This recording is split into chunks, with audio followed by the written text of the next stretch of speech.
আমি সকাল থেকে বিভিন্ন কেন্দ্রে দেখেছি, ঠিক আমার পাশে যে চিত্রটি, এই চিত্রটি বেশিরভাগ কেন্দ্রে আমরা দেখেছি ৬ ঘন্টার বেশি ভোট হয়ে গেছে, কিন্তু সকালের দিক থেকেই খুব অল্প সংখ্যক ভোটাররা আসছেন, একজন দুজন বা ১০ জন করে ভোটাররা আসছেন এবং ভোট দিয়ে যাচ্ছেন।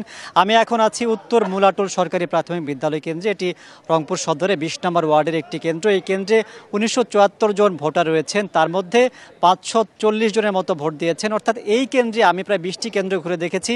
এই কেন্দ্রে ভোটার উপস্থিতি অন্য যে কোনো কেন্দ্রের চেয়ে বেশিটি, প্রায় ২৬% মতো ভোটার এসেছেন। আমি আগের যে কেন্দ্রগুলো দেখেছিলাম সেই কেন্দ্রগুলোতে ভোটারের পরিসংখ্যান যদি বলি, কিছুক্ষণ আগে সমাজ কল্যাণ বিদ্যাভিত্তিক কেন্দ্রে আমি গিয়েছি, সেখানে ১৫% ভোট পড়েছে। তার আগে যে কেন্দ্রগুলো আমি ঘুরে দেখেছি সেই কেন্দ্রগুলোতে ১০, ১২ বা ১৫% মতো ভোট পড়েছে।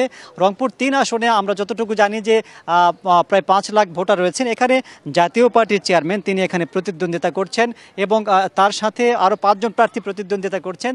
তার মধ্যে যে মূল প্রতিদ্বন্দ্বিতা হবে বলা হচ্ছে একজন তৃতীয় লিঙ্গের হিজড়া, রানী হিজড়া, তার সাথে আমি একটু এখানকার ২০ নম্বর ওয়ার্ডের জাতীয় পার্টির সভাপতি মোহাম্মদ এরশাদের সাথে কথা বলতে চাই। এবারে এখানে ভোটার উপস্থিতি এত কম হওয়ার কারণ কি? আসসালামু আলাইকুম রহমতুল্লাহ। আসলে উপস্থিতি আমাদের ২০ নম্বর ওয়ার্ডের এই ইয়াতে যে সেন্টারটা, স্কুল মাঠের সেন্টার, আমরা আসলে একটু শেষের দিকেই আসি। আর সব থেকে বড় জিনিস যে এই অবস্থার মধ্যে তারপর আমরা যে যতটুকু পাইছি অন্য অন্য সেন্টারের থেকে আমাদের সেন্টারের ভোট অনেক বেশি। আমরা এটা মনে করি যে আমাদের ভোটাররা আসতেছে, আমরা এখন নিজেরাও ভোট দিইনি। আমরা এখানে যারা দাঁড়ায় আছি যে ১-১৫০ লোকজন আছে, আমরা সবাই এখন ভোট দিতে যাব। আমাদের একটা টাইম আছে, আমরা মানে যে কোনো ভোটেই আমরা নির্বাচনকে আমরা আসলে একটা উৎসব মুখরভাবে আমি এই কেন্দ্রে প্রায় ৪০ মিনিট অপেক্ষা করছি। আমি হাতে গোনা মাত্র কয়েকজনকে ভোট দিতে আসতে দেখেছি। আপনার টাইমিংটাই ছিল, আপনি যে টাইমটাই আসছেন এই টাইমটা আমাদের একটু গ্যাপ। আপনি আরও ৪০ মিনিট থাকেন, আমরা ৪০০ লোক ঢুকবো এখানে। আমাদের এখানে বিপুল ভোটে আমাদের নাঙ্গল, এটা শুধু আজকের জন্য না, এটা নাঙ্গলের একটা ঘাঁটি। এই ২০ নম্বর ওয়ার্ড নাঙ্গলের একটা ঘাঁটি এবং আমাদের এখানে যেটা আমরা উপস্থিত আছি, সেক্রেটারি, আমি সভাপতি, এবং আমরা একটা বড় গলায় বলতে পারি যে আমাদের এখানে সেন্টার আমাদের নাঙ্গলকে কেউ কখনো হারাইতে পারে না, ইনশাল্লাহ পারবে না।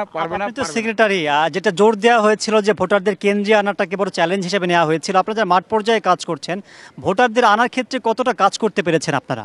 আমরা তো সকাল থেকে মহিলা প্রতিটা বাসায় বাসায় গিয়ে আমরা প্রতিটা মহিলাকে নিয়ে আসছি, প্রতিটা পুরুষকে নিয়ে আসছি। সকালের দিকে ভালো ভোট কাস্ট হয়েছে এবং আশেপাশে যারা আছে এখন বর্তমান জেলা ইয়ং লাঞ্চের টাইম, ইয়ং যারা আছে বা আরও যারা মুরব্বীরা আছে বাসায় খাওয়া দাওয়া করে তারা ইনশাল্লাহ ভোট দিতে আসবে। কেউ কেউ অভিযোগ করেছেন যে তিনি আসলে ভোট দিতে চাননি, আপনাদের অনেকেই তাকে চাপ দিয়েছে, এরকম অভিযোগ করছেন অনেকেই। না, এটা ভুল কথাই। আমরা আমাদের চোখে এই পর্যন্ত এই ধরনের কিছুই আমরা দেখতে পাচ্ছি না। আমাদের ২০ নম্বর ওয়ার্ডে যে উত্তর মুলাডুল বালিকা প্রাথমিক বিদ্যালয়ে যে সুষ্ঠু শান্তভাবে ভোট হচ্ছে, আমরা তো আপনিও দেখতে পাচ্ছেন। আপনি তো স্বয়ং ৪০ মিনিট এখানে আছেন, কোনো কিছু দেখতে পাচ্ছেন যে কোনো ভোটারকে কেউ ডিস্টার্ব করছে বা কিছু করছে? আমরাও সকাল থেকে আছি, আমাদের চোখে এই পর্যন্ত নাশকতার কিছুই দেখতে পাই না। খুব সুন্দরভাবে ভোট হচ্ছে। আমাদের এটা নাঙ্গলের ঘাঁটি, আমাদের সভাপতি সাহেব বলল। আপনাকে ধন্যবাদ। আসলে মামুন ভাই, আমি সকাল থেকে দেখেছি এই জায়গায় ভোটার উপস্থিতি কিছুটা কম, তবে ভোট নিয়ে ভোট কারচুপি বা কেন্দ্র দখল এ ধরনের কোনো ঘটনা ঘটেনি। ৮৫২টি কেন্দ্র আছে, এর মধ্যে সবগুলো কেন্দ্রে মোটামুটি পরিবেশ শান্তিপূর্ণ, তবে ভোটার কম আসছেন। ৪টা পর্যন্ত ভোট গ্রহণ হবে, এরপরে ঠিক কত ভোটার উপস্থিতি হয় সেটা আমরা জানাতে পারবো।